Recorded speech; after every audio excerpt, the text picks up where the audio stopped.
എല്ലാവർക്കും എൻ്റെ നമസ്കാരം. ഇന്ന് കെമിസ്ട്രിയിൽ പ്രധാനപ്പെട്ട ഒരു കൺസെപ്റ്റായിട്ടുള്ള മോൾ സങ്കല്പനം എന്ന ഒരു ഭാഗത്തിനെ കുറിച്ചിട്ടുള്ള കാര്യമാണ് സംസാരിക്കുന്നത്. അപ്പോൾ മോൾ കൺസെപ്റ്റും കെമിസ്ട്രിയും എന്താണ് ഇത്ര ബന്ധം? വളരെ ക്ലിയറാണ്. നമുക്കറിയാം, ആറ്റം എന്ന് പറയുന്ന ഏറ്റവും ടൈനി സ്മോൾ പാർട്ടിക്കിളായിട്ടുള്ള ഒരു സബ്സ്റ്റൻസിൻ്റെ ആ ഭാഗത്തിനെ വീണ്ടും നമ്മൾ ഡിവൈഡ് ചെയ്തിട്ട് ഇലക്ട്രോൺ, പ്രോട്ടോൺ, ന്യൂട്രോൺ എന്നൊക്കെ നമ്മൾ പറഞ്ഞു കഴിഞ്ഞതാണ്. അപ്പോൾ ഈ ഇലക്ട്രോൺ, പ്രോട്ടോൺ, ന്യൂട്രോൺ, അതുപോലെ ഈ ആറ്റംസ് അഥവാ മോളിക്യൂൾസ്, ഇതൊക്കെ ഉണ്ടല്ലോ, ഇതിനെ നമ്മൾ എങ്ങനെയാണ് നമ്മളൊരു തോതെടുക്കുക, സ്കെയിൽ എടുക്കുക, നമുക്കിതിനെ എങ്ങനെ അളക്കാം?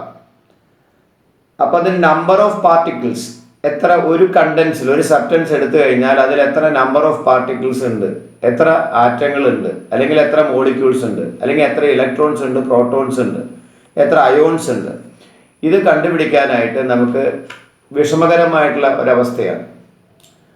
അപ്പോൾ കെമിസ്ട്രി അതിൻ്റെ റിസർച്ച് കൊണ്ടുപോയിക്കൊണ്ടേയിരുന്നു. അവർ അതിന് വിശദമായിട്ടുള്ള ഒരു റിലേഷൻഷിപ്പ് അല്ലെങ്കിൽ റിലേഷൻ, ഏതാണ് ഒരു ബേസ്, ആ ബേസ് അന്വേഷിച്ചു കൊണ്ട് നടന്നു. അങ്ങനെ ആ ബേസിൽ ആദ്യം തന്നെ അവർ എത്തിച്ചേർന്നത് ഹൈഡ്രജൻ എന്നുള്ള എലമെൻറ്റിനെയാണ്. കാരണം ഹൈഡ്രജൻ വളരെ ലൈറ്റ് വെയിറ്റ് ആണ്, അതുകൊണ്ട് ഏറ്റവും മുകളിൽ കാണപ്പെടും.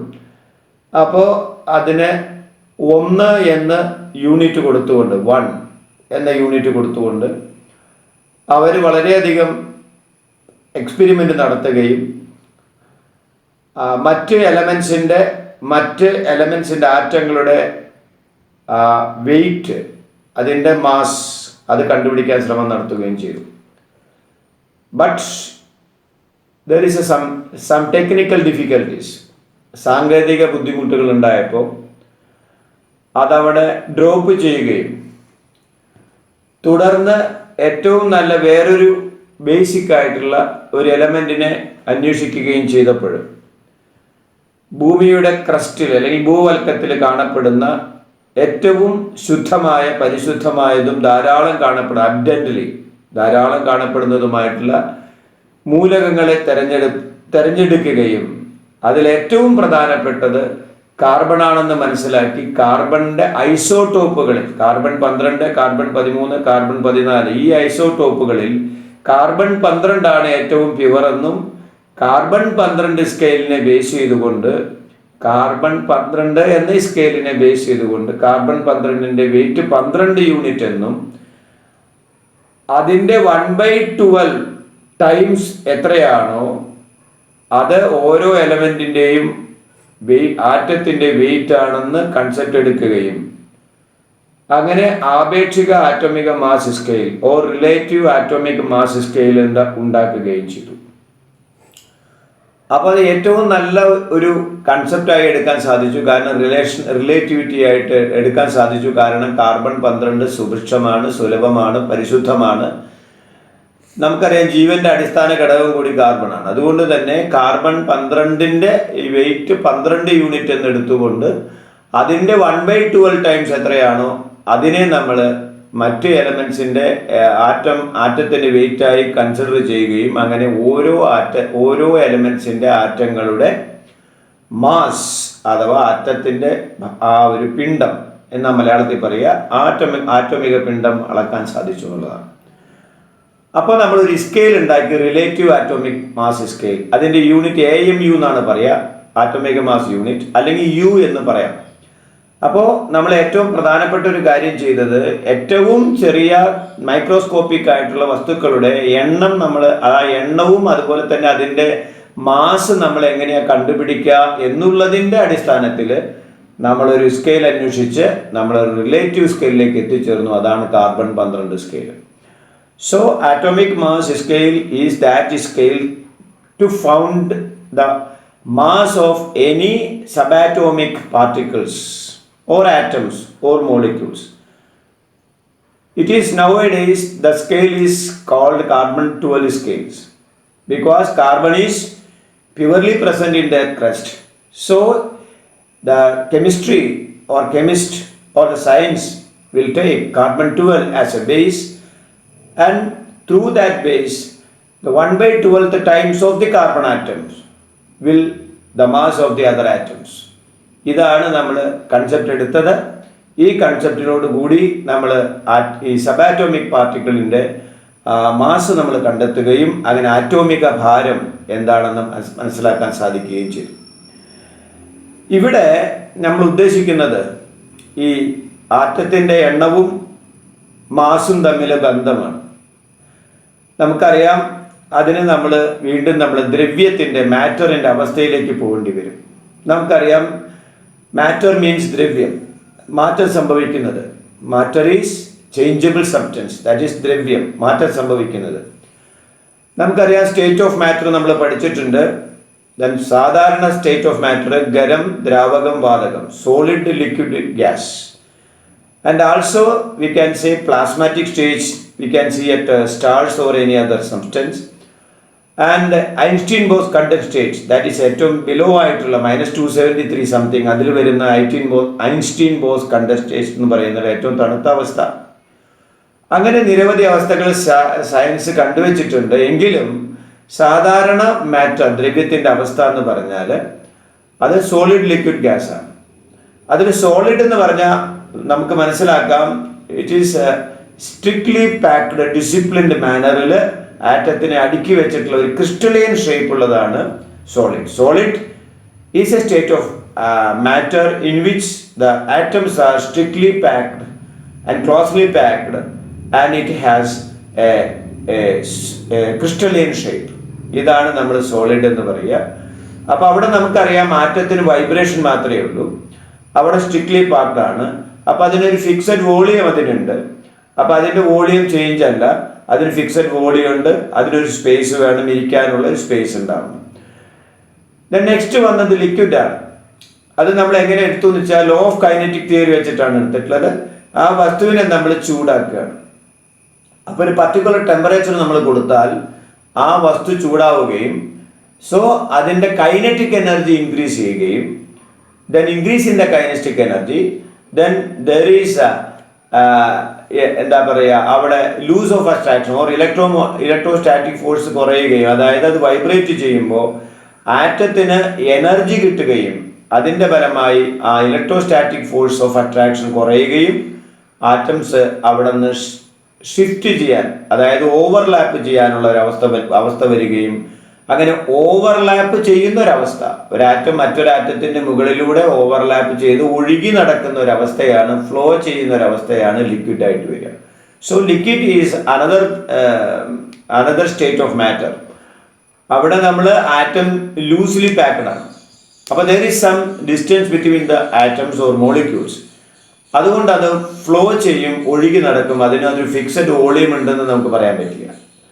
അതിനെ ഒക്യുപ്പൈ ചെയ്യാൻ, അത് എവിടെ ഒക്യുപ്പൈ ചെയ്യുന്നു അതായിരിക്കും അതിൻ്റെ വോളിയം. അതുകൊണ്ട് അതിനെ നമുക്കൊരു ഫിക്സഡ് വോളിയം ഉണ്ടെന്ന് പറയാൻ പറ്റില്ല. പക്ഷെ ആറ്റം വൈബ്രേറ്റ് ചെയ്യുക മാത്രമല്ല, കുറച്ച് മൂവ്മെൻറ്റ് ചെയ്യുകയും ചെയ്യും. ദെൻ അടുത്ത ലെവലിലേക്ക് പോവുകയാണെങ്കിൽ, ഒന്നും കൂടി ചൂടാക്കുകയാണെങ്കിൽ, ടെമ്പറേച്ചർ കൊടുക്കുകയാണെങ്കിൽ ആ ഒരു സ്റ്റേറ്റ് ഓഫ് മാറ്റർ വരും. That is what is called gas stage. Gas stage എന്ന് പറഞ്ഞാൽ, വാതകാവസ്ഥ എന്ന് പറഞ്ഞാൽ, അവിടെ നമുക്കറിയാം the energy of atoms or molecules are very high, so electrostatic force are very reduced, really reduced, and at the same time the distance between the atoms or molecules will also increase. So നമുക്കറിയാം, there is non-uniform motion or random motions നടക്കുക. Randomly വളരെ സ്പീഡായിട്ട് നടക്കുകയും motions നടക്കുകയും ചലനം നടക്കുകയും non uniform മോഷനിൽ വരികയും, അതായത് എങ്ങോട്ട് വേണമെങ്കിലും അത് ചലിക്കാനുള്ള അവസ്ഥ വരികയും, അപ്പോൾ അതിൻ്റെ ഇടയിൽ, ആറ്റത്തിൻ്റെ ഇടയിൽ, ആറ്റത്തിൻ്റെ ഇടയിൽ ധാരാളം സ്പേസ് ഉണ്ടാവുകയും ഓരോ ആറ്റത്തിനും, ആറ്റത്തിന് എനർജി വളരെ ഹയർ ലെവലായിരിക്കുകയും ചെയ്യുന്നത് കൊണ്ട് അതിന് there is no shape at all. അതിന് വോളിയം നമുക്ക് പറയാനേ പറ്റില്ല. അപ്പോൾ അത് എവിടെയാണോ ഇരിക്കുന്നത് ആ വസ്തു, ആ ഒരു ഭാഗത്തിന് അല്ലെങ്കിൽ ഏത് ഒരു കണ്ടെയ്നർ ആണോ ആ കണ്ടെയ്നറിന്റെ വോളിയം ആയിരിക്കും ഗ്യാസസിന്റെ വോളിയം. അപ്പൊ നമുക്ക് വളരെ ക്ലിയർ ആണ്, ഒരു ലിറ്റർ വാതകം നമ്മൾ ഒരു കുപ്പിയിൽ, ഒരു ബോട്ടിലിൽ നിറച്ചു വെച്ചിട്ടുണ്ടെങ്കിൽ ആ കുപ്പിയിലെ വാതകം, 1 ലിറ്റർ വാതകം നമ്മൾ ഒരു വലിയ ഒരു കണ്ടെയ്നറിലേക്ക് മാറ്റുകയാണെങ്കിൽ അതിന്റെ വ്യാപ്തം എത്രയാണെന്ന് ചോദിച്ചാൽ അതൊരു 5 ലിറ്റർ കണ്ടെയ്നർ ആണെന്ന് വിചാരിക്കുക. Suppose that container is 5 liter. So 1 liter gas is filled in 5 liter container, then the volume of the gas will be 5 liter. കാരണം എന്താ, ആ 1 ലിറ്ററിൽ നിന്നുള്ള വാതകം, ഗ്യാസ് മോളിക്യൂൾസ്, ഗ്യാസ് ആറ്റംസ് കണ്ടെയ്നറിൽ എത്തുമ്പോൾ അത് ഫുള്ളായിട്ട് അവിടെ non uniform motion, rapid motion, random മോഷനിൽ വരികയും അതങ്ങനെ പറന്ന് നടക്കുകയും ചെയ്യും. So volume will be 5 litre. That means നമുക്കൊരു കാര്യം മനസ്സിലായി, വാതകത്തിന്റെ വോളിയം എന്ന് പറഞ്ഞാൽ, വ്യാപ്തം എന്ന് പറഞ്ഞാൽ നമുക്ക് ഏത് കണ്ടെയ്നറിലാണോ അതിരിക്കുന്നത് അതായിരിക്കും അതിന്റെ വോളിയം എന്നർത്ഥം. അപ്പൊ ഇവിടെ പ്രത്യേകിച്ച് എന്തുകൊണ്ട് അങ്ങനെ പറഞ്ഞു വെച്ചാൽ, ഈ ഗ്യാസസിനെ പിടിച്ച് നമുക്ക് വളരെയധികം എക്സ്പെരിമെന്റ് ചെയ്യാൻ സാധിക്കുമെന്ന് സയന്റിസ്റ്റുകൾക്ക് മനസ്സിലായി, ശാസ്ത്രജ്ഞന്മാർക്ക് മനസ്സിലായപ്പോൾ നമുക്ക് അവിടെ വളരെയധികം എക്സ്പെരിമെന്റ്സ് നടക്കുകയും വാതകത്തിൽ നടന്ന എക്സ്പെരിമെന്റ്സിനനുസരിച്ച് നമുക്ക് വലിയ മാറ്റങ്ങൾ കെമിസ്ട്രിയിൽ ഉണ്ടാക്കാൻ സാധിക്കുകയും ചെയ്തു. അപ്പൊ അവിടെ ഒരു കാര്യമുണ്ട്, നമുക്ക് എന്താണ് ഒരു വോളിയം ഓഫ് ഗ്യാസ് എന്ന് പറഞ്ഞാൽ നമുക്കറിയാം, the space needed for a substance to occupy that is the volume of the substance. ഒരു സബ്സ്റ്റൻസിന് നിലനിൽക്കാൻ ആവശ്യമുള്ള, ഇരിക്കാൻ ആവശ്യമുള്ള സ്ഥലത്തിനെയാണ് അതിന്റെ വ്യാപ്തം എന്ന് പറയാം. അപ്പൊ ഏത് സബ്സ്റ്റൻസിനും അതുണ്ടാവണം എന്നർത്ഥം. അപ്പൊ വോളിയം എന്ന് പറഞ്ഞ ഒരു കൺസെപ്റ്റ് നമുക്കറിയാം. ദെൻ എന്താണ് ഒരു പ്രഷർ, മർദ്ദം അഥവാ പ്രഷർ, ഒരു ഫോഴ്സ് എന്ന് പറഞ്ഞാൽ എന്താണ് അർത്ഥം? പ്രഷർ എന്ന് പറഞ്ഞു കഴിഞ്ഞാൽ ഫോഴ്സ് ഓൺ യൂണിറ്റ് ഏരിയ, ഒരു പ്രതലത്തിൽ, ഒരു നിശ്ചിത പ്രതലത്തിൽ, ഒരു യൂണിറ്റ് ഏരിയയിൽ അനുഭവപ്പെടുന്ന force is equal to total force experienced in A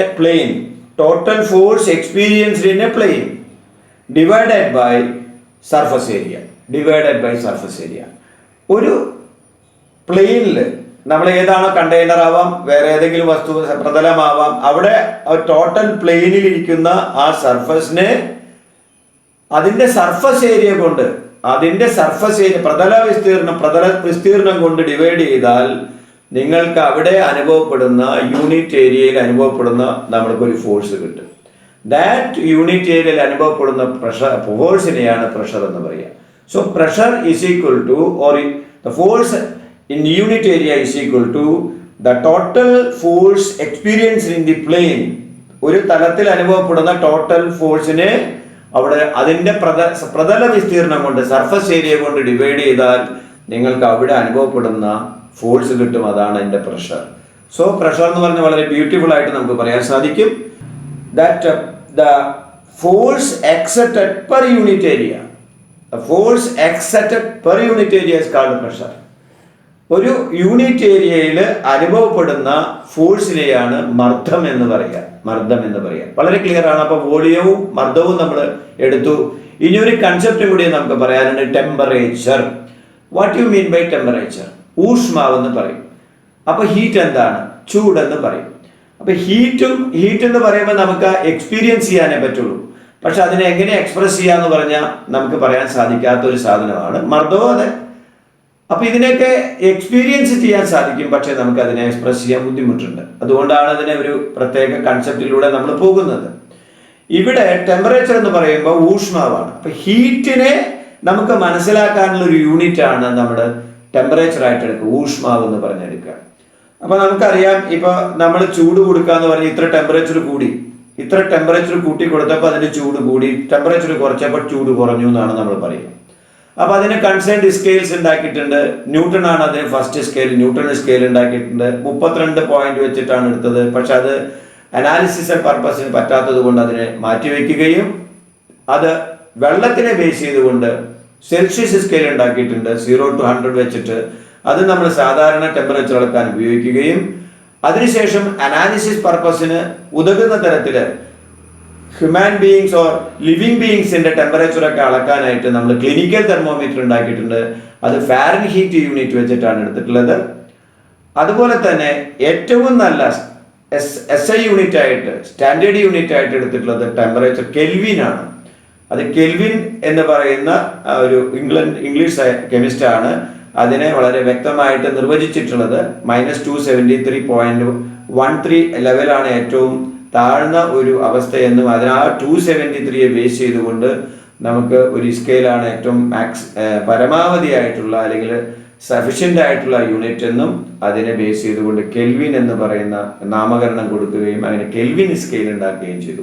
so kelvin സ്കെയിലാണ് നമ്മൾ ഇന്ന് കെമിസ്ട്രി SI യൂണിറ്റിൽ നമ്മൾ ചൂടിനെ അളക്കുന്നതായിട്ട് എടുത്തിട്ടുള്ള തോത്. സോ ഇവിടെ നമ്മൾ ഉദ്ദേശിക്കുന്നത് what you mean by temperature എന്നാണ്. ടെമ്പറേച്ചർ എന്ന് പറഞ്ഞാൽ വളരെ സിമ്പിൾ കൺസെപ്റ്റ് ആണ്. Average kinetic energy of molecules, average kinetic energy of molecules in is substance. ഒരു സബ്സ്റ്റൻസിൽ ഉള്ള മോളിക്യൂൾസിന്റെ ശരാശരി എന്താ പറയുക, കൈനറ്റിക് എനർജി, ഗതികോർജം, ശരാശരി ഗതികോർജം, അതാണ് അതിൻ്റെ ടെമ്പറേച്ചർ എന്ന് പറയുക. അപ്പൊ ആവറേജ് കൈനറ്റിക് എനർജിയാണ് ഒരു മോളിക്യൂൾസിൽ അടങ്ങിയിട്ടുള്ള ആവറേജ് കൈനറ്റിക് എനർജി എന്താണോ അതാണ് അതിൻ്റെ ടെമ്പറേച്ചർ എന്ന് പറയുക. അപ്പൊ ഗതികോർജമാണ്. അപ്പൊ ഗതികോർജം കിട്ടണമെങ്കിൽ there is some പ്രോസസ് അവിടെ നടക്കണം. ആ പ്രോസസ്സ് നടക്കുക എന്ന് പറഞ്ഞാൽ ചൂട് കൊടുക്കുക എന്നാണ്. അപ്പൊ ആ ചൂട് കൊടുക്കുന്നതിൻ്റെ ആ ഒരു കൺസെപ്റ്റാണ് നമ്മൾ ആ കൈനറ്റിക് എനർജിയുടെ ഇൻക്രീസ് അല്ലെങ്കിൽ അതിൻ്റെ ഡിക്രീസ് ഓർ ഇൻക്രീസ്, ആ ഒരു ആവറേജ് എടുക്കുകയാണ്. ആ സമയത്ത് അവിടെ ഉണ്ടാകുന്ന കൈനറ്റിക് എനർജിയുടെ ആവറേജ് ശരാശരി എടുക്കുമ്പോഴാണ് നമുക്ക് അതിൻ്റെ ടെമ്പറേച്ചർ എന്ന് പറയാൻ സാധിക്കുക. സോ ടെമ്പറേച്ചർ ഒരു കൺസെപ്റ്റാണ്. അപ്പം നമ്മൾ വോളിയം എന്ന് പറയുന്നത് എന്താന്ന് പറഞ്ഞു, പ്രഷർ എന്ന് പറഞ്ഞത് എന്താന്ന് പറഞ്ഞു, പ്രഷർ ആൻഡ് ടെമ്പറേച്ചർ എന്താണെന്നും പറഞ്ഞു. സോ ഈ 3 കൺസെപ്റ്റിലൂടെ നമ്മൾ പോകുമ്പോൾ വാതകത്തിൽ എന്താ ചെയ്തതെന്ന് വെച്ചാൽ gas is A special type എന്ന് നമ്മൾ ഓൾറെഡി പറഞ്ഞു കഴിഞ്ഞു. കാരണം അതിൻ്റെ പ്രത്യേകത അത് ഈ നോൺ യൂണിഫോം മോഷനിൽ റാപ്പിഡായിട്ട് വളരെ റാൻഡം മോഷനിൽ പോകുന്ന ഒരു വസ്തുതയാണ്. അതിൻ്റെ there are so many gaps between the molecules or atoms. അതുകൊണ്ട് നമുക്ക് അവിടെ നല്ല ഒരു പ്രഷർ കൊടുത്താൽ ഗ്യാസിനെ നമുക്ക് വോളിയം കുറച്ചുകൊണ്ട്, പ്രഷർ കൂട്ടിക്കൊടുത്താൽ വോളിയം ഡിക്രീസ് ചെയ്തുകൊണ്ട് നമുക്ക് ഗ്യാസിനെ നമുക്ക് എങ്ങനെ വേണമെങ്കിലും അഡ്ജസ്റ്റ് ചെയ്യാൻ സാധിക്കുമെന്ന് മനസ്സിലായപ്പോൾ ഏറ്റവും നല്ല 2-3 നിയമങ്ങൾ, laws in chemistry, laws of gases, വാതക നിയമങ്ങൾ നമ്മൾ ഉണ്ടാക്കാൻ സാധിച്ചു. അതിൽ ഏറ്റവും പ്രധാനപ്പെട്ട വാതക നിയമമാണ് ഗ്യാസ് ലോ ആണ് ബോയിൽസ് ലോ. ബോയിൽസ് ലോ എന്ന് പറയുന്ന ആ ആദ്യത്തെ നിയമം നമുക്ക് ഇമ്പോർട്ടൻ്റ് ആണ് ഈ മോൾ കൺസെപ്റ്റ് പഠിക്കുമ്പോൾ. ബോയിൽസ് ലോ എന്താണ്? ബോയിൽസ് ലോ, ബോയിൽസ് എന്ന് പറഞ്ഞാൽ നമുക്കറിയാം അദ്ദേഹം 1627 to 1681 റോബർട്ട് ബോയിൽ എന്ന് പറഞ്ഞ സയന്റിസ്റ്റ് ആണ് ഇത് നമുക്ക് ആദ്യമായിട്ട് എസ്റ്റാബ്ലിഷ് ചെയ്ത് പറഞ്ഞത്. ഇതൊക്കെ നമുക്ക് അറിയുന്ന കാര്യമാണ്, ജീവിതത്തിൽ നടക്കുന്ന കാര്യമാണ്. പക്ഷെ ഇതിനെക്കുറിച്ച് എസ്റ്റാബ്ലിഷ് ചെയ്തത് റോബർട്ട് ബോയിലാണ്. അതുകൊണ്ട് സയൻസ്, കെമിസ്ട്രി ബോയിൽസ് ലോ എന്ന പേരിലാണ് ഇതിനെ കൊടുത്തിട്ടുള്ളത്. എന്താണ് ബോയിൽ പറഞ്ഞത്? നമ്മൾ വളരെ ക്ലിയർ ആണ്. According to Boyle's law the temperature is constant. Temperature constant ആയിരിക്കും, സ്ഥിരമായിരിക്കും. There is a definite mass of substance.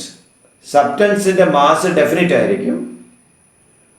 Then the volume is increased. The volume is increased, the pressure is decreased. Then the volume is decreased, the pressure is increased. That means the volume and pressure is inversely proportional. Inversely proportional. ഇത്രയേ ഉള്ളൂ. Boils നിയമം അനുസരിച്ച് ഊഷ്മാവ് സ്ഥിരമായിട്ട് വെച്ചുകൊണ്ട് ഒരു നിശ്ചിത mass substance വാതകം അതിൻ്റെ വോളിയവും അതിൻ്റെ വ്യാപ്തവും അതിൻ്റെ മർദ്ദവും വിപരീതാനുപാതത്തിലായിരിക്കും. That means at a constant temperature volume of a definite mass of gas is inversely proportional to the pressure. Inversely proportional to the pressure. That means P into V is equal to a constant. P into V is equal to a constant. PV is equal to a constant. എന്ന് പറഞ്ഞാൽ P proportional to 1 by V. P is equal to R by V, etc. R into 1 by V. So PV is equal to R. R is a particular constant. അപ്പോൾ P V is equal to constant എന്ന രൂപത്തിൽ നമുക്ക് സാധിക്കുകയാണെങ്കിൽ അവിടെ നമുക്ക് boils law application വന്നു എന്ന് പറയാൻ സാധിക്കും. ഇത്രയേ ഉള്ളൂ. ടെമ്പറേച്ചർ കോൺസ്റ്റന്റ് ആക്കി നിർത്തുക, ഒരു ഡെഫിനറ്റ് മാസ് ഓഫ് സബ്സ്റ്റൻസ് എടുക്കുക, അപ്പോൾ അതിൻ്റെ വോളിയവും പ്രഷറും തമ്മിൽ ഇൻവേഴ്സ്ലി പ്രൊപ്പോർഷണൽ ആയിരിക്കും എന്നർത്ഥം. സോ വെരി ക്ലിയർ ആണ്. നമുക്ക് ധാരാളം ആപ്ലിക്കേഷൻ ഉണ്ട്. നമുക്കറിയാം, ഒരു അക്വേറിയം നിങ്ങൾ കണ്ടിട്ടുണ്ടാവും. അക്വേറിയത്തിൽ നമ്മൾ ആ ഒരു പൈപ്പ് ഇട്ട് അതിൻ്റെ ഓക്സിജൻ കൊടുക്കുന്ന സമയത്ത് ആ എയർ ബബിൾസ് അടിയിൽ നമുക്ക് വളരെ ചെറുതായിട്ട് കാണാൻ സാധിക്കും. അത് മുകളിലേക്ക് വരും തോറും അത് ബബിൾസ് വിൽ ബി എക്സ്പാൻഡഡ്. എന്താ കാരണം? വാട്ട് ഈസ് ദ റീസൺ എന്ന് ചോദിച്ചാൽ, നമുക്കറിയാം ലിക്വിഡിൻ്റെ അടിഭാഗത്ത് നല്ല പ്രഷർ ഉണ്ടാവും. അപ്പോൾ പ്രഷർ ഇൻക്രീസ് ചെയ്തിരിക്കുകയാണ്. ഒരു കോൺസ്റ്റന്റ് ടെമ്പറേച്ചർ ആയിരിക്കും, റൂം ടെമ്പറേച്ചറിലായിരിക്കും അക്വേറിയം ഉണ്ടാവുക. അപ്പോൾ temperature will be remain constant ആണ്. അപ്പോൾ ഒരു ഡെഫിനറ്റ് മാസ് ഓഫ് വോളിയം ഉണ്ട് അവിടെ. അക്വേറിയത്തിലെ വാട്ടർ ഡെഫിനറ്റ് മാസ് സബ്സ്റ്റൻസ് ആണ്. അവിടെ നമ്മൾ ആ താഴെ നല്ല ഡെപ്തിൽ നല്ല പ്രഷർ വരുമ്പോൾ ആ പ്രഷർ ഇൻക്രീസ് ചെയ്തു. അപ്പോൾ അതിൻ്റെ വോളിയം വിൽ ബി ഡിക്രീസ്ഡ്. ആ ബബിൾസ് ചെറുതായിരിക്കും. അതങ്ങനെ അത് മുകളിലേക്ക് വരും തോറും pressure will be decreased, the volume will be increased. അപ്പോൾ ബബിൾസ് എക്സ്പാൻഡ് ആവും. നിങ്ങൾ കണ്ടിട്ടുണ്ടാവും. അല്ലെങ്കിൽ വേണ്ട, നിങ്ങൾ പുഴയിലോ കുളത്തിലോ ഒക്കെ മുങ്ങി കുളിക്കുകയാണെങ്കിൽ നിങ്ങൾ എയർ പതുക്കെ ഒന്ന് റിലീസ് ചെയ്യുകയാണെങ്കിൽ നിങ്ങൾക്കത് അനുഭവപ്പെടും. താഴെ ചെറിയ ബബിൾസ് ആയിരിക്കും, മുകളിൽ വരുന്തോറും ബബിൾസ് എക്സ്പാൻഡ് ചെയ്ത് വലിയ ബബിൾസ് ആയിട്ട് മാറുന്നത് കാണാൻ സാധിക്കും. അപ്പോൾ നിരവധി എക്സാമ്പിളിൽ നമുക്ക് സാധിക്കും. ബോയിൽസ് ആപ്ലിക്കേഷൻ നമുക്ക് കാണാൻ സാധിക്കും. സോ വെരി ഗുഡ് ഒരു ഡെഫിനിഷനാണ് വാതകത്തിൽ നമുക്ക് ഈ കെമിസ്ട്രി ബോയിൽസ് ലോയിലൂടെ തന്നിട്ടുള്ളത്. അതുപോലെ നമുക്ക് രണ്ടാമത് ഈ മോൾ കൺസെപ്റ്റിലേക്ക് പോകുന്നതിന് മുമ്പ് ചാൾസ് ലോ എന്ന് പറയുന്ന ഒരു നിയമമുണ്ട്. ചാൾസ് എന്ന് പറഞ്ഞ സയന്റിസ്റ്റ് 1746 to 1823, ജാക്വസ് ചാൾസ്, അദ്ദേഹം വളരെ വലിയ എക്സ്പെരിമെന്റുകൾ നടത്തിയ ഒരു കെമിസ്റ്റാണ്. അദ്ദേഹം വളരെ ക്ലിയർ ആയിട്ടൊരു കാര്യം നമുക്ക് പറഞ്ഞത്, അവിടെ ചാൾസ് ലോയിൽ പറയുന്നത് അറ്റ് കോൺസ്റ്റന്റ് പ്രഷർ, മർദ്ദം നമ്മൾ സ്ഥിരമായിട്ട് വെക്കുക, then A definite mass of substance, ഒരു ഡെഫിനിറ്റ് മാസ് ഓഫ് സബ്സ്റ്റൻസ് എടുക്കുക, then the temperature and volume is directly proportional. Temperature വോളിയവും directly proportional ആയിരിക്കും.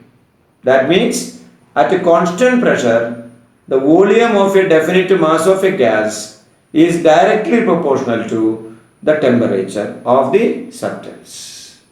V by T is equal to a constant. മനസ്സിലായെന്ന് വിചാരിക്കണം. So ഇത്രയേ ഉള്ളൂ.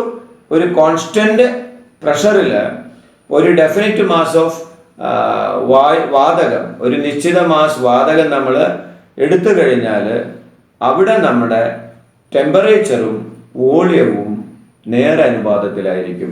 ടെമ്പറേച്ചർ കൂട്ടുമ്പോൾ ആ volume കൂടും, ടെമ്പറേച്ചർ കുറയ്ക്കുമ്പോൾ വോളിയം കുറയും. ഇതാണ് നമ്മൾ ചാൾസ് ലോയിലൂടെ മനസ്സിലാക്കാൻ സാധിക്കുക. നമ്മുടെ ഡെയിലി ലൈഫിൽ അനുഭവപ്പെടുന്നതാണ്, പക്ഷെ അത് എസ്റ്റാബ്ലിഷ് ചെയ്തത് ചാൾസ് ആണ്. അതുകൊണ്ട് V by T is equal to a constant എന്ന് നമുക്ക് പറയാൻ സാധിക്കും. അതായത് വി പ്രൊപ്പോർഷണൽ ടു ടി എന്നാണ് പറയുക. ഇപ്പോൾ V is equal to R T എന്ന് പറയാം. So V by T is equal to R. ഇതാണ് ചാൾസ് ലോയിൽ നമുക്ക് മനസ്സിലാക്കാൻ സാധിക്കുക. അപ്പോൾ അവിടെ ഏതാണ് ബന്ധപ്പെട്ടിട്ടുള്ളത്? കോൺസ്റ്റന്റ് പ്രഷറാണ്, ഡെഫിനറ്റ് മാസ് ഉണ്ട്, and volume is directly proportional to temperature. The next, നമുക്ക് അവിടെ നിന്ന് കടന്നു പോയാൽ നമുക്ക് അതിന് എക്സാമ്പിൾസ് ധാരാളം പറയാം. ഇപ്പോൾ ഒരു എക്സാമ്പിൾ പറയുകയാണെങ്കിൽ നമ്മളിപ്പോൾ ഒരു ബലൂൺ, നമ്മൾ ഇൻഫ്ലേറ്റഡ് ആയിട്ടുള്ള ഒരു ബലൂൺ, നമ്മൾ വായു നിറച്ചൊരു ബലൂൺ നമ്മൾ ചൂടത്ത് വയ്ക്കുക, അത് കെട്ടി വെച്ചിട്ടുണ്ട്, ടൈറ്റിലായിട്ട് കെട്ടി വെച്ചിട്ടുണ്ട്. കുറച്ച് കഴിയുമ്പോൾ ആ ടെമ്പറേച്ചർ ഇൻക്രീസ് ചെയ്യുന്നതിനനുസരിച്ച് there is an expansion, volume will be increased, so that balloon will be burst, അത് പൊട്ടിത്തെറിക്കും. എന്ന് പറഞ്ഞാൽ അവിടെ ചൂട് കൂടുമ്പോൾ ആ ഉള്ളിലുള്ള ഗ്യാസിന് എക്സ്പാൻഷൻ സംഭവിക്കുകയും വോളിയം കൂടുകയും അത് പൊട്ടിത്തെറിക്കുകയും ചെയ്യും. അത് വളരെ സിമ്പിൾ എക്സാമ്പിളാണ്. നമുക്ക് അതുപോലെ ധാരാളം എക്സാമ്പിൾസ് കൊടുക്കാൻ സാധിക്കുകയും ചെയ്യും. ഇത് കഴിഞ്ഞിട്ട് ഏറ്റവും പ്രധാനപ്പെട്ട ഒരു നിയമമാണ് നമ്മൾ അവഗാഡ്രോസ് ലോ എന്ന് പറയുക.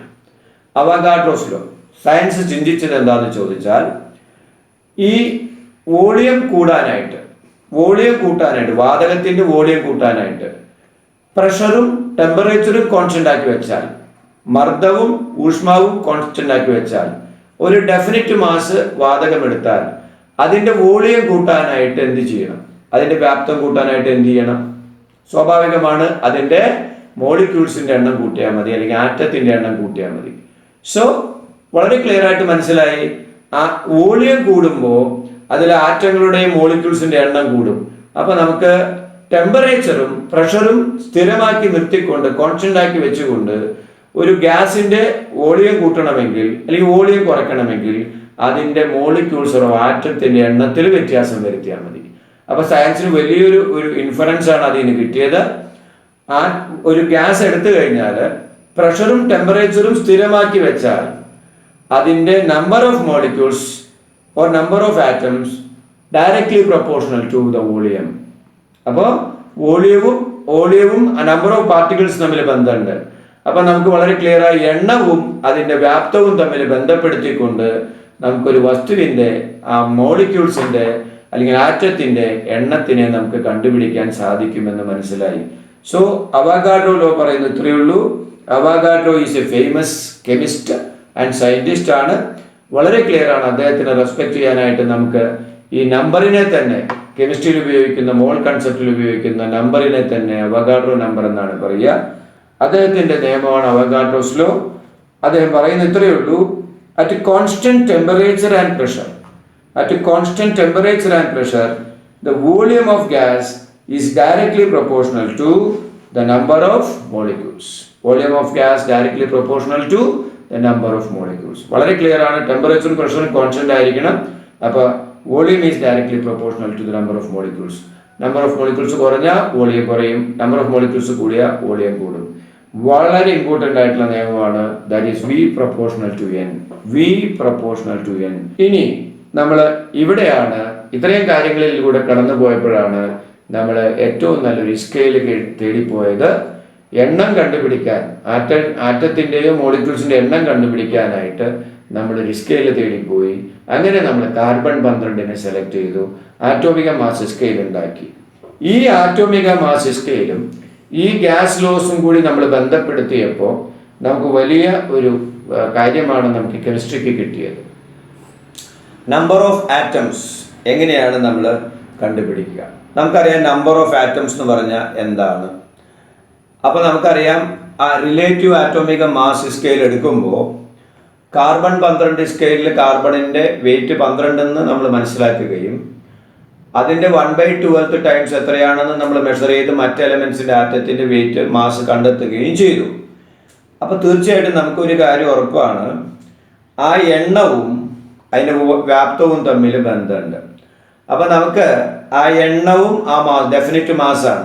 അപ്പോൾ ആ എണ്ണം എത്രയാണോ ആ എണ്ണം ഈ വോളിയത്തിനനുസരിച്ചിട്ട് നമുക്ക് കാൽക്കുലേറ്റ് ചെയ്തെടുക്കാൻ സാധിക്കും. എണ്ണത്തിനെ ബേസ് ചെയ്തിട്ട് ആ എണ്ണം എത്രയാണെന്ന് നമുക്ക് മനസ്സിലാക്കാൻ സാധിക്കും. അങ്ങനെ നമ്മൾ കടന്നു പോയപ്പോൾ ഏതൊരു വാതകം എടുത്താലും അതിൽ ഒരു ഡെഫിനിറ്റ് മാസ് എടുക്കുമ്പോൾ അതിലൊരു ഫിക്സഡ് നമ്പർ ഓഫ് ആറ്റംസ് അല്ലെങ്കിൽ ഫിക്സഡ് നമ്പർ ഓഫ് മോളിക്യൂൾസ് അല്ലെങ്കിൽ ഫിക്സഡ് നമ്പർ ഓഫ് അയോൺസ് അല്ലെങ്കിൽ fixed number of electron or fixed number of protons ഉണ്ടായിരിക്കുമെന്ന് നമുക്ക് മനസ്സിലാക്കാൻ സാധിച്ചു. ഇപ്പം നമ്മൾ കടയിൽ പോയി കഴിഞ്ഞാൽ നമുക്കറിയാം 100 ഗ്രാം 100 കടല എന്ന് പറഞ്ഞാൽ 100 കടുക് എന്ന് പറയുമ്പോൾ നമുക്ക് 100 കടുക് എണ്ണിയെടുക്കേണ്ട ആവശ്യമില്ല. 100 കടുക് എന്ന് പറയുമ്പോൾ കടുക് ഏകദേശം ഒരേ സൈസാണ്, സെയിം സൈസാണ്. അപ്പോൾ സെയിം മാസമായിരിക്കും. ഓട്ടോമാറ്റിക്കായിട്ട് നമുക്ക് അതിൻ്റെ ആ തത്തുല്യമായിട്ടുള്ള ആ ഒരു വെയിറ്റ് മാസ് ഇവിടെ കൊടുത്താൽ മതി. അപ്പോൾ ആ മാസ് നമ്മൾ ലെഫ്റ്റ് പാനൽ മറ്റേത് റൈറ്റ് പാനൽ വെച്ച് കഴിയുമ്പോൾ നമുക്ക് 100 ഗ്രാം കൊടുത്തു കഴിഞ്ഞാൽ നിങ്ങൾക്ക് ആ 100 ഗ്രാം എന്നുള്ള ഒരു മെഷർമെൻറ്റ് കിട്ടും. അപ്പോൾ അതിൻ്റെ എണ്ണവും അതിൻ്റെ ആ ഒരു മാസും തമ്മിലൊരു ബന്ധമുണ്ട് എന്നർത്ഥം. അതുപോലെ തന്നെ ചിന്തിച്ചാൽ മൈക്രോസ്കോപ്പിക് പാർട്ടിക്കിൾ ആയിട്ടുള്ള ആറ്റംസ്, ഇപ്പോൾ സോഡിയം ആറ്റം എടുക്കുക, ആറ്റങ്ങൾ എടുത്തു കഴിഞ്ഞാൽ അത് ഒരേ സൈസ് ആയിരിക്കും, അതിന് വലിയ വ്യത്യാസമൊന്നും ഉണ്ടാവില്ല, ഒരേ സൈസ് ആയിരിക്കും. എണ്ണവും അതുപോലെ തന്നെ ആയിരിക്കും. അതുപോലെ തന്നെ ക്ലോറിൻ ആറ്റംസ് എടുക്കുക, അത് ഒരേ സൈസ് ആയിരിക്കും. അപ്പോൾ സെയിം സൈസ് ആറ്റംസ് വരും. സെയിം സൈറ്റ് ആറ്റംസ് വന്നു കഴിഞ്ഞാൽ നമുക്കതിൻ്റെ എണ്ണവും അതിൻ്റെ മാസും തമ്മിൽ ബന്ധപ്പെടുത്താൻ സാധിക്കുമെന്ന് മനസ്സിലാക്കിയപ്പോൾ ഏതൊരു വസ്തു എടുത്താലും, ഗ്യാസ് മോളിക്യൂൾസ്, ഗ്യാസ് സബ്സ്റ്റൻസ് എടുത്താലും അതിൻ്റെ സൈസ് വിൽ ബി സെയിം ആണ്. അതുകൊണ്ട് നമുക്ക് ഇതിലൊക്കെ തന്നെ ഒരു fixed number of atoms or fixed number of molecules ഉണ്ടാകും എന്നുള്ള അസംഷനിലേക്ക് പോവുകയും അങ്ങനെ ഒരു ഫിക്സഡ് നമ്പർ നമ്മൾ ഉണ്ടാക്കുകയും ചെയ്തു. ആ ഫിക്സഡ് നമ്പറാണ് അവഗാഡ്രോ നമ്പർ എന്ന് പറയുന്നത്. Avogadro number is equal to 6.022 × 10⁻23 ആണ്. 6.022 × 10⁻23. ഇത് പക്കയാണ്. കാരണം വളരെ ക്ലിയർ ആണ്. നമ്പറും ഈ മാസം തമ്മിൽ ബന്ധമുള്ളത് കൊണ്ട് നമുക്ക് ഇങ്ങനെ എടുക്കാൻ സാധിക്കും. അപ്പൊ ഈ അവഗാഡ്രോ എന്ന് പേര് കൊടുക്കാൻ കാരണം അദ്ദേഹം വളരെയധികം അതിൽ എക്സ്പെർട്ട് ആയിരുന്നു. അതുകൊണ്ട് അദ്ദേഹത്തിനെ റെസ്പെക്ട് ചെയ്യാൻ വേണ്ടിയിട്ട് അതിന് അവഗാഡ്രോ നമ്പർ എന്ന് കൊടുത്തു. ഇനി നമ്മൾ പറയാൻ പോണത് ഈ അവഗാഡ്രോ നമ്പർ ഉപയോഗിച്ചുകൊണ്ട് എങ്ങനെയാണ് നമ്മൾ ഈ വാതകങ്ങൾ, പല വാതകങ്ങളുണ്ട്, അതിൽ മോളിക്യൂൾസ് സ്റ്റേജിൻ്റെ ആറ്റം സ്റ്റേജിൽ ഇരിക്കുന്നുണ്ട്. പിന്നെ ചിലത് പ്രോട്ടോൺ ഉണ്ട്, ഇലക്ട്രോൺ, ന്യൂട്രോൺ, അതുപോലെ തന്നെ നമുക്കറിയാം അത് അയോൺസ് ആയിട്ട് പ്ലസും മൈനസും ആയിട്ടൊക്കെ നിൽക്കും. ഇവിടെയൊക്കെ നമുക്കിതിനെ അളക്കണമെങ്കിൽ ഒരു ഏകകം വേണം, ഒരു സ്കെയിൽ വേണം. ഇതിപ്പോൾ നമ്മൾ അതിൻ്റെ ഒരു പടിയിലെത്തി. ഇനി നമുക്കിതിനെ ഏകീകരിച്ച് ഒരു ഇന്റർനാഷണൽ യൂണിറ്റിലേക്ക് നമ്മൾ കൊണ്ടുവരേണ്ടി വരും. സ്റ്റാൻഡേർഡ് യൂണിറ്റിലേക്ക് എത്തിക്കാൻ നമ്മൾ ശ്രമിച്ചു. ആ സ്റ്റാൻഡേർഡ് യൂണിറ്റിനെയാണ് നമ്മൾ മോൾ എന്ന് പറയുക. മോൾ എന്ന് പറയുക. അപ്പോൾ മോൾ ഈസ് എ കൺസെപ്റ്റ് ആണ്. മോൾ എന്ന് പറയുന്നത് ഒരു സ്കെയിലാണ്. ഏതൊരു സബ്സ്റ്റൻസിനെയും അളക്കാനുള്ള ഒരു chemistry സ്കെയിലാണ്.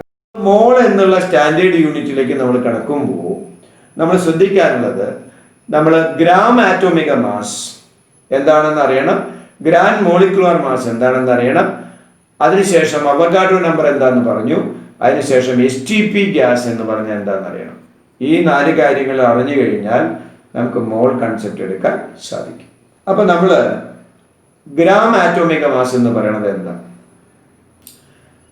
Atomic mass expressed in grams.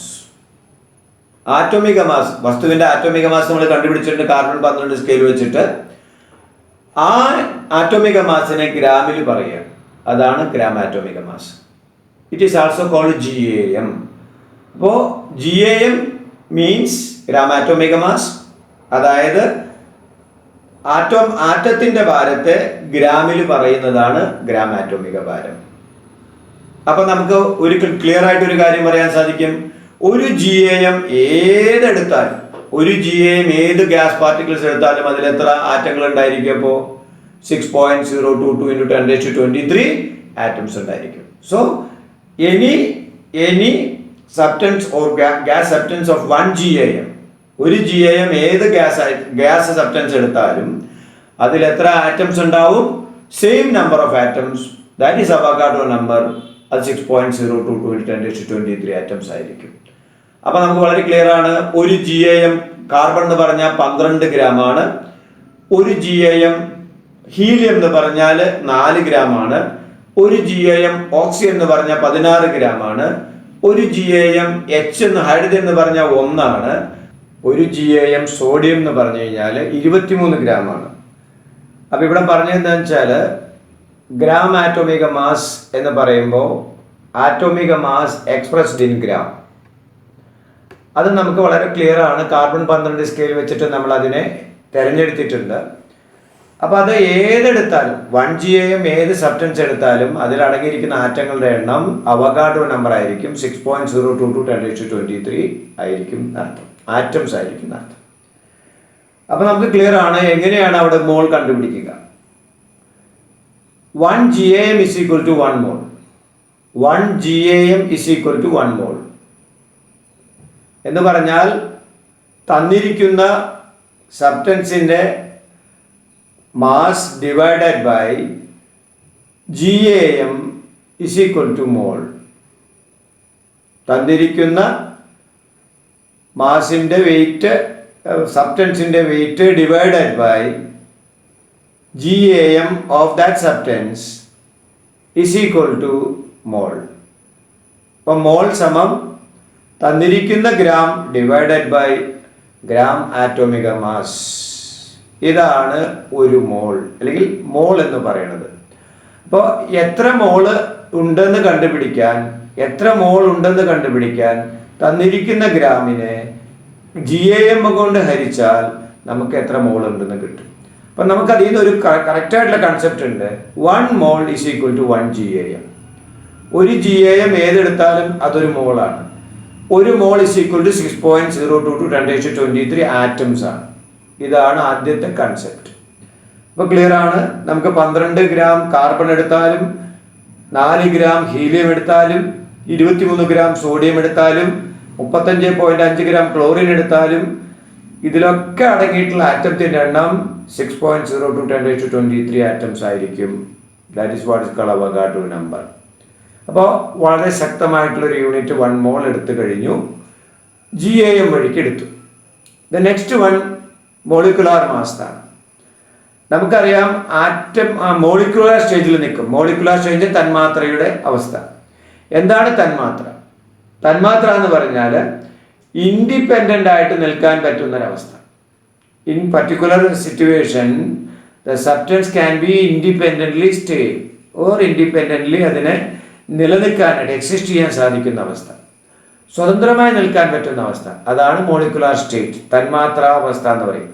അപ്പം ചിലത് ഒറ്റയ്ക്ക് നിൽക്കും, ആറ്റം സ്റ്റേജിൽ തന്നെ മോളിക്കുലാർ സ്റ്റേജിൽ നിൽക്കും. ചിലത് ആറ്റം സ്റ്റേജിൽ സ്റ്റേബിൾ അല്ല, അതുകൊണ്ട് അത് ജോയിൻ ടുഗദർ, അതൊരു ജോയിൻ ചെയ്തുകൊണ്ട് അത് തന്മാത്രയായിട്ട് നിൽക്കും, മോളിക്കുലായിട്ട് നിൽക്കും. ചിലത് വ്യത്യസ്ത ആറ്റങ്ങൾ കൂടി ചേർന്ന് കോമ്പൗണ്ട് ആയിട്ട് സബ്സ്റ്റൻസ് ആയിട്ട് നിൽക്കും. അങ്ങനെയും നമുക്ക് മോളിക്കുലാർ സ്റ്റേജിൽ നിർത്താൻ സാധിക്കും. ഇപ്പൊ എക്സാമ്പിൾസ് പറയാം. സോഡിയം Na എന്ന് പറഞ്ഞാൽ അത് ആറ്റം സ്റ്റേജിലും സ്റ്റേബിൾ ആണ്, അത് മോളിക്കുലാർ സ്റ്റേജിലും സ്റ്റേബിൾ ആണ്. Na തന്നെയാണ്. ദെൻ H എന്ന് പറഞ്ഞാൽ നോക്കുക, H അത് ഒരു ആറ്റം ഹൈഡ്രജൻ ആണ്, അത് സ്റ്റേബിൾ അല്ല.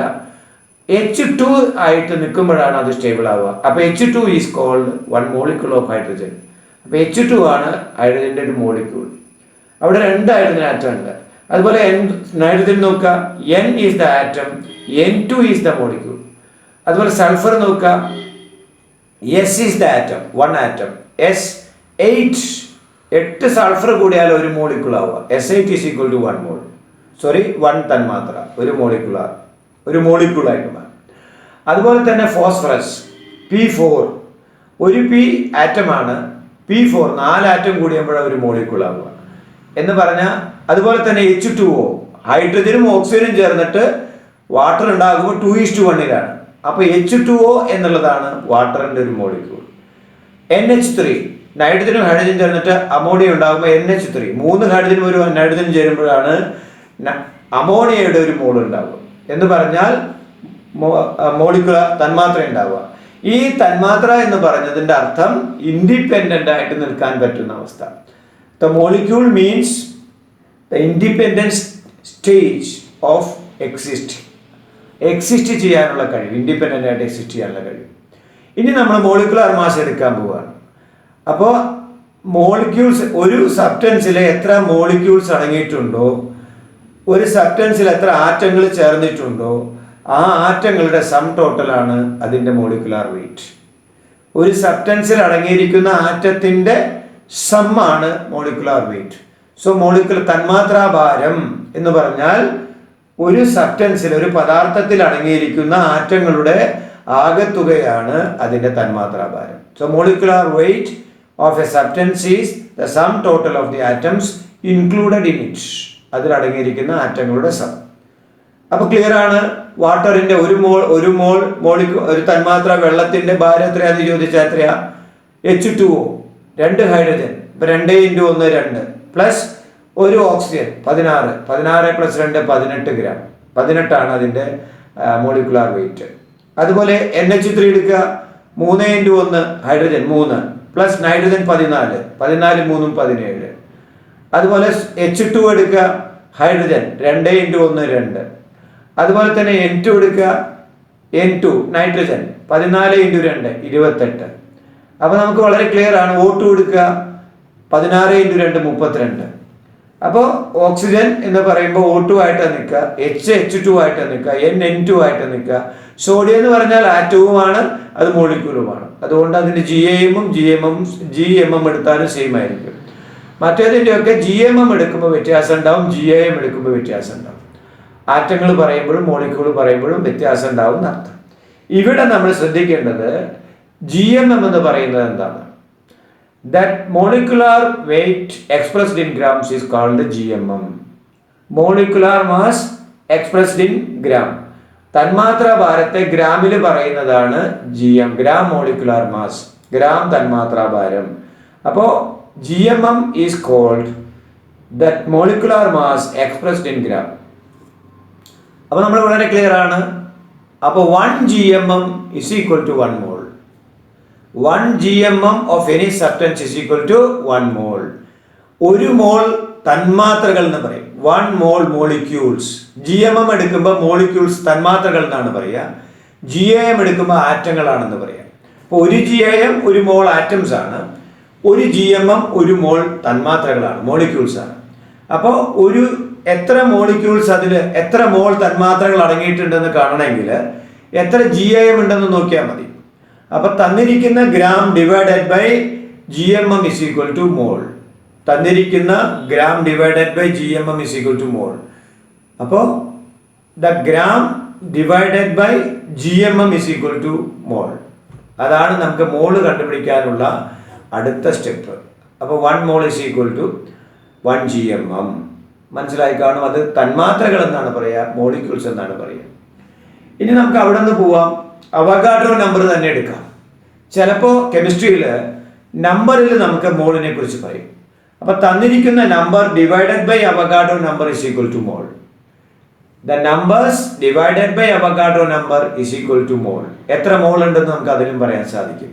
അപ്പോൾ 1 mole is equal to Avogadro number 6.022 10⁻23 is called 1 mole. അപ്പോഴും നമുക്ക് 1 മോൾ കിട്ടും. നമ്പറിനെ അവഗാഡ്രോ നമ്പർ കൊണ്ട് ഡിവൈഡ് ചെയ്താൽ എത്ര മോൾ ഉണ്ടെന്ന് നമുക്ക് കിട്ടുന്ന അർത്ഥം. അത് കഴിഞ്ഞിട്ട് നമ്മൾ വരുന്ന പ്രധാനപ്പെട്ട ഒരു ഭാഗമാണ് ഈ മോളാർ വോളിയം എന്ന് പറഞ്ഞൊരവസ്ഥ, STP എന്ന condition. What you mean by STP? Standard temperature and pressure. നമുക്കറിയാം നമ്മുടെ അന്തരീക്ഷ മർദ്ദമുണ്ട്. ഭൂമിക്ക് ഒരു അന്തരീക്ഷമുണ്ട്, അറ്റ്മോസ്ഫിയർ ഉണ്ട്, അതിലൂടെ എയർ കണ്ടന്റ് ഉണ്ട്, അതിനൊരു വെയിറ്റ് ഉണ്ട്. അതിൻ്റെ വെയിറ്റ് ആണ് അറ്റ്മോസ്ഫിയറിക് പ്രഷർ, അന്തരീക്ഷ മർദ്ദം. അത് നമ്മൾ സീ ലെവലിൽ നിന്നാണ് നമ്മൾ നോക്കുക, സമുദ്രനിരപ്പിൽ നിന്നാണ് നമ്മൾ നോക്കുക. സമുദ്രനിരപ്പിൽ നിന്ന് നമ്മൾ നമ്മുടെ ബാരോമീറ്റർ വെക്കുമ്പോൾ അതിൽ മെർക്കുറി 76 സെന്റിമീറ്റർ വന്ന് നിൽക്കും. സോ 76 സെന്റിമീറ്റർ HG ആണ്, ഹൈഡ്രാർജനമാണ്. 76 സെന്റിമീറ്റർ ഹൈഡ്രാർജനമാണ് ഒരു ATM. ഒരു ATM is equal to 76 centimetre HG. അതാണ് ഒരു അറ്റ്മോസ്ഫറിക് പ്രഷർ. ഒരു ATM എന്ന് പറഞ്ഞാൽ അതാണ്. ഇനി സ്റ്റാൻഡേർഡ് ടെമ്പറേച്ചർ എന്ന് പറഞ്ഞാൽ 273 കെൽവിൻ ആണ്. 273 Kelvin is called standard temperature. So STP means standard temperature and pressure. That means 273 Kelvin temperature and 1 ATM pressure is called STP, standard temperature and pressure conditions. ഈ standard temperature pressure കണ്ടീഷനിൽ ഏത് വാതകം എടുത്താലും ഏത് gases എടുത്താലും അതിലടങ്ങിയിരിക്കുന്ന അതിൻ്റെ volume അത് same ആയിരിക്കും. സ്റ്റാൻഡേർഡ് ടെമ്പറേച്ചർ പ്രഷറിൽ ഏത് ഗ്യാസസ് എടുത്താലും അതിൻ്റെ വോളിയം വിൽ ബി ഈക്വൽ ആയിരിക്കും. That volume is called molar volume. What you mean by molar volume? Any gas substance taken at STP have the same volume.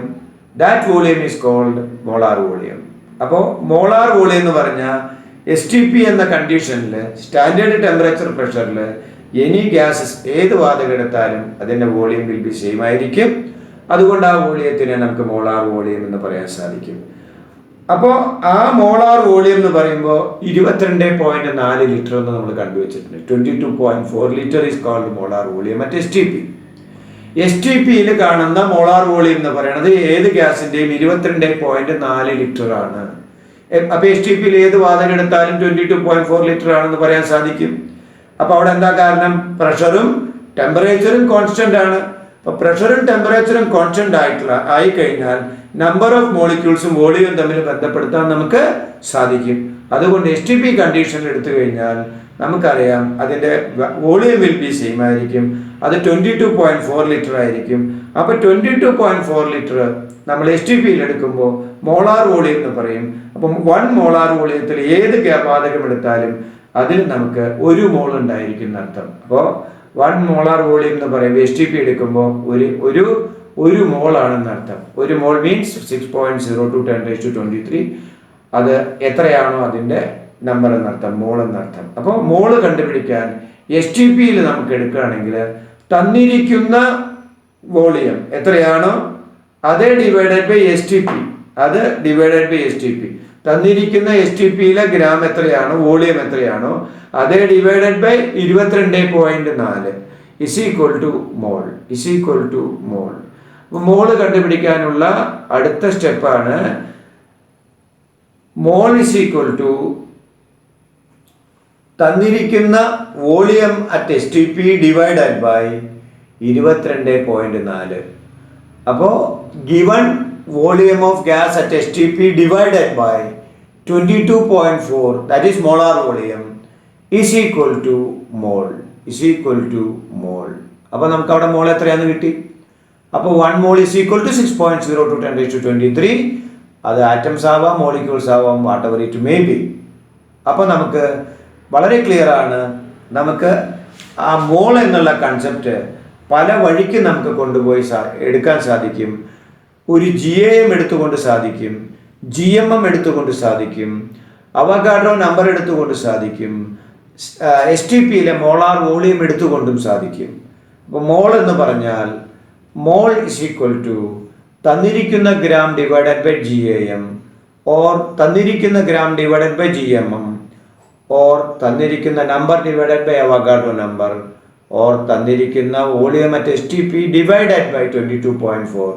ഇതൊക്കെ പറഞ്ഞു കഴിഞ്ഞാൽ നമുക്ക് മോൾ എന്നുള്ള കൺസെപ്റ്റ് നമുക്ക് കെമിസ്ട്രിയിൽ ഈ ആറ്റങ്ങളെ അല്ലെങ്കിൽ മൈക്രോസ്കോപ്പിക് പാർട്ടിക്കിളിനെ അളക്കാവുന്ന എണ്ണം കിട്ടുമെന്നർത്ഥം. ആ എണ്ണം ഒരു GAM എടുത്താലും ഒരു GMM എടുത്താലും ഒരു അവഗാഡ്രോ നമ്പർ എന്ന് പറഞ്ഞാലും ഒരു മോളാർ വോളിയം എന്ന് പറഞ്ഞാലും STP 22.4 വോളിയം എന്ന് പറഞ്ഞാലും അതിലടങ്ങിയിരിക്കുന്ന നമ്പർ 6.022 × 10⁻23 ആണ് എന്നർത്ഥം. മനസ്സിലായല്ലോ? അപ്പോൾ ചെറിയ പാർട്ടിക്കിൾസിൻ്റെ വെയിറ്റ് കണ്ടുപിടിക്കണമെങ്കിൽ ഒരു ഏകകം എടുത്തപ്പോഴാണ് മോൾ കൺസെപ്റ്റ് എടുത്തിട്ടുള്ളത്. അപ്പോൾ അതൊരു കൺസെപ്റ്റാണ്. അതുകൊണ്ട് നമുക്കിന്ന് സയൻസിന് വളരെയേറെ ദൂരങ്ങളിലേക്ക് കടന്നു പോകാൻ സാധിച്ചിട്ടുണ്ട്. ഇനി നമുക്ക് ഈ ഇക്വേഷനിൽ നമുക്ക് അതിൻ്റെ മാസ് വേണമെങ്കിൽ കണ്ടുപിടിക്കാം. നമുക്ക് ഉദാഹരണം പറഞ്ഞു കഴിഞ്ഞാൽ മോൾ ഇസ് ഈക്വൽ ടു തന്നിരിക്കുന്ന ഗ്രാം ഡിവൈഡഡ് ബൈ GAM എന്നാണ്. അപ്പൊ GAM നമുക്കറിയാം, നമ്മുടെ മോളും കിട്ടിയിട്ടുണ്ടെങ്കിൽ GAM ഇൻറ്റു മോൾ ആണ് that mass. GAM into mole is equal to തന്നിരിക്കുന്ന മാസ്, തന്നിരിക്കുന്ന വാതകത്തിന്റെ മാസ്. ഇനി GMM ഇൻറ്റു മോൾ, അപ്പോഴും നമുക്ക് തന്നിരിക്കുന്നതിന്റെ മാസ് കിട്ടും. അത് മോളിക്കുലാർ മാസാണ്. ഇനി അപ്പൊ ആ തന്നിരിക്കുന്ന മോളും GAM കൂടി ഗുണിച്ചു കഴിഞ്ഞാൽ product of GAM into mole is equal to mass, അല്ലെങ്കിൽ GMM into mole is equal to mass. അപ്പോഴും നമുക്ക് തന്നിരിക്കുന്ന മാസ് കണ്ടുപിടിക്കാൻ ഇതുപോലെ അതിനെ പ്രോഡക്റ്റ് ചെയ്താൽ മതി എന്നർത്ഥം. മോൾ ഇൻറ്റു GAM, മോൾ ഇൻറ്റു GMM എന്നൊക്കെ പറഞ്ഞു കഴിഞ്ഞാൽ അതിൻ്റെ മാസിലേക്ക് എത്തിക്കാൻ സാധിക്കും എന്നർത്ഥം. ക്ലിയർ ആണ്? അല്ലെങ്കിൽ 22.4 litre into mole is equal to STPയിലെ വോളിയം, STPയിലെ വോളിയം. ഇങ്ങനെ നമുക്ക് ആ ഇക്വേഷനിൽ നിന്ന് പരസ്പരം ഇന്റർ കണക്ട് ചെയ്യാൻ സാധിക്കും. അപ്പോൾ വൺസ് മോർ ഞാൻ പറയുന്നത് ഇത്രയേ ഉള്ളൂ. അതായത് ഒരു മോൾ എന്ന് പറഞ്ഞാൽ നമുക്ക് ഏതൊക്കെ പറയാം? 1 മോൾ ഇസ് ഈക്വൽ ടു 6.022 10⁻23. അതുപോലെ തന്നെ 1 mole is equal to 1 GAM and 1 mole is equal to 1 GMM and 1 mole is equal to STP divided by 22.4, STP volume divided by 22.4. ഇതാണ് മോൾ കൺസെപ്റ്റ്. ഈ മോൾ കൺസെപ്റ്റ് നമ്മൾ എടുക്കുന്നത് മൈക്രോസ്കോപ്പിക് പാർട്ടിക്കിൾസിൻ്റെ എണ്ണവും വെയിറ്റ് കാണാനാണ്. അപ്പോൾ ആ എണ്ണവും വോളിയവും തമ്മിൽ, ആ മാസും തമ്മിലുള്ള ബന്ധം V പ്രപ്പോർഷണൽ ടു N എന്നുള്ള അവഗാഡ്രോ നിയമത്തിലൂടെ ആറ്റോമിക് മാസ് സ്കെയിൽ കണ്ടുപിടിച്ചതോടുകൂടി നമുക്ക് മൈക്രോസ്കോപ്പിക് ആയിട്ടുള്ള വസ്തുക്കളുടെ വെയിറ്റ്, എണ്ണം വളരെ വ്യക്തമായിട്ട് കണ്ടെത്താൻ സാധിച്ചു. ഇതിൻ്റെ എക്സ്പ്രഷൻ ഇതെങ്ങനെയാണ് കാണുന്നത് എന്നുള്ളത് അടുത്ത ക്ലാസ്സിൽ നമുക്ക് സംസാരിക്കാം. വളരെ ക്ലിയർ ആണെന്ന് വിചാരിക്കണം. So okay, thank you.